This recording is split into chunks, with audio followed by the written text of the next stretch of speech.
નમસ્કાર મિત્રો, હું છું હરીશ બ્રહ્મભટ્ટ. નિર્ભય આણંદમાં આપ સૌનું સ્વાગત છે. સૌ પ્રથમ તો આણંદ જિલ્લાના કલેક્ટરશ્રીને નાગરિકો તરફથી ખૂબ ખૂબ ધન્યવાદ. આણંદના નાગરિકોની, વૃદ્ધોની, દર્દીઓની, આસપાસના ક્લાસીસ સંચાલકો વતી તથા આપણા ભારત દેશના આવતીકાલનું જે ભવિષ્ય છે તે ભવિષ્યના વિદ્યાર્થીઓ જે અત્યારે પરીક્ષા આપી રહ્યા છે એ પરીક્ષાર્થીઓનું આપે ધ્યાન આપીને જે નિર્ણય લીધો છે કડકમાં કડક, એ નિર્ણય બદલ આપને ખૂબ ખૂબ અભિનંદન સાહેબ.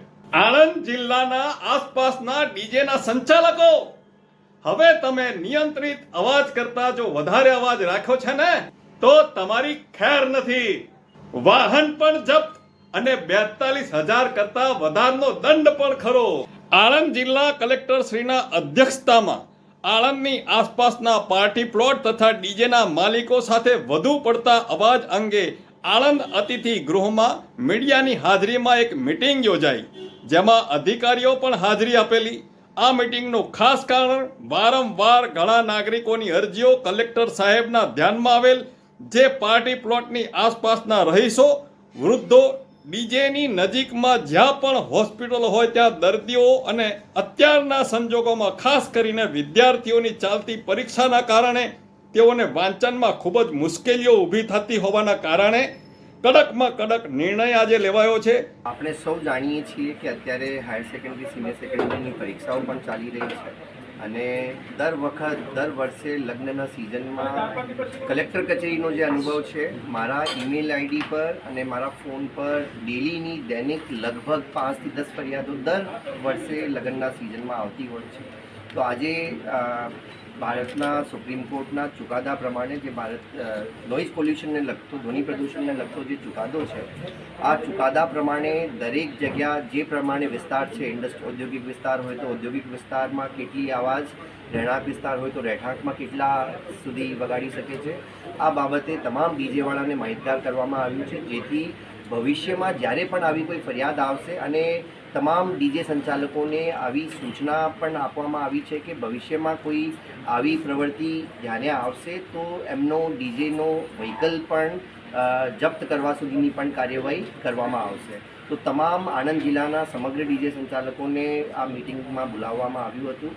ગુજરાત પોલ્યુશન કંટ્રોલ બોર્ડના અધિકારીશ્રી પણ આમાં માહિતગાર કર્યું. પોલીસ તરફથી પણ એમને ચોક્કસ માહિતી આપવામાં આવી છે તમામ સંચાલકોને અને એમના પ્રશ્નોનો પણ જવાબ આપવામાં આવ્યો છે. પરંતુ આ હવે બહુ અગત્યની બાબત છે કે આપણે સૌ જાણીએ છીએ ધ્વનિ પ્રદૂષણથી બીજી પ્રકારની મેડિકલ ઇશ્યુઝ, બેરાસના ઇશ્યુઝ અને જે ડીજે સંચાલકો છે, જાતે જે ઓપરેટર્સ છે, એમના પણ બેરાસની સમસ્યા એમના માટે પણ ઉદ્ભવી શકે છે. તો આના માટે તમામ ડીજે સંચાલકોને નામદાર સુપ્રીમ કોર્ટના ચુકાદા પ્રમાણે જે પરમિસિબલ ડેસિબલ છે, આ ડેસિબલ સુધી જ ડીજે વગાડે, આ માટે તમામને સમજૂત કરવાનો પ્રયત્ન આજે જિલ્લા વહીવટી તંત્ર તરફથી કરવામાં આવ્યું છે. સાહેબ, વ્હીકલ જપ્તી સાથે દંડનીય કાર્યવાહી આરટીઓના જોગવાઈ પ્રમાણે 42,000 રૂપિયાનો દંડ પણ તાત્કાલિક થઈ શકે છે અને વ્હીકલ જપ્તી પણ આમાં શક્ય છે. તો ડીજે ઉપર જે એક્સ્ટ્રા લાઇટિંગનો છે, એલઈડી લાઇટિંગનો, આ બાબતે પણ ડીજેવાળાને સૂચના આપવામાં આવી છે.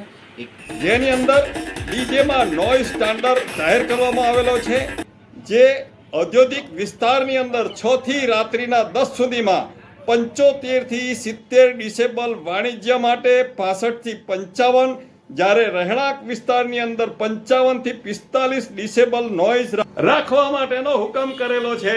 જેની નોંધ સર્વે લેવી, પછી કહેતા નહીં કે અમને કઈ ખબર નહોતી. ડીજે અને વરઘોડાના સમયે રોડની એક બાજુ એટલે કે ડાબી બાજુની સાઈડમાં વાહનો અટકે નહીં તે રીતનું સૂચન પણ કડકમાં કડક આપેલું છે, જેથી કરીને ટ્રાફિક જામ થાય નહીં. ડીજેમાં આવતી લેઝર લાઇટો, લીડ લાઇટો, જે કોઈ પણ વાહન સામેથી આવતું હોય ત્યારે એની આંખો અંજાઈ જાય છે. એ આંખો અંજાઈ જવાથી ક્યારેક મોટો અકસ્માત થાય છે, ક્યારેક લોકોના અંધાપો પણ આવી જાય છે. માટે આ સૂચન પણ કડકમાં કડક પાલન કરવાનું કલેક્ટરશ્રીએ જણાવેલ છે. આ દરેકે દરેક નિયમોનું પાલન કરવું. આ નિયમોનું જો પાલન નહીં કરે, એનું ઉલ્લંઘન કરશે તો કડકમાં કડક પગલાં તાત્કાલિક ભરવામાં આવશે તેવી સૂચના કલેક્ટરશ્રીએ કરેલી છે અને બધાને આદેશ પણ આપેલો છે. વોઇસ કંટ્રોલનો જે નિયમ અને કંટ્રોલ આપેલો છે તે કંટ્રોલ કરતા વોઇસને વધારે, અવાજને વધારે પડતો રાખશો ને તો ડીજેનું વાહન પણ જપ્ત થશે અને ક્યારેક જો બનશે ને તો 42,000 કરતાં પણ વધુ તમારે દંડ ભોગવવાનો વારો આવશે. આ પણ દરેક ડીજેના માલિકોએ ધ્યાનમાં રાખવા જેવી બાબત છે. ધન્યવાદ કલેક્ટર શ્રી તથા ઓફિસર શ્રી. આપનો હરીશ બ્રહ્મભટ્ટ. વંદે માતરમ. ભારત માતા કી જય.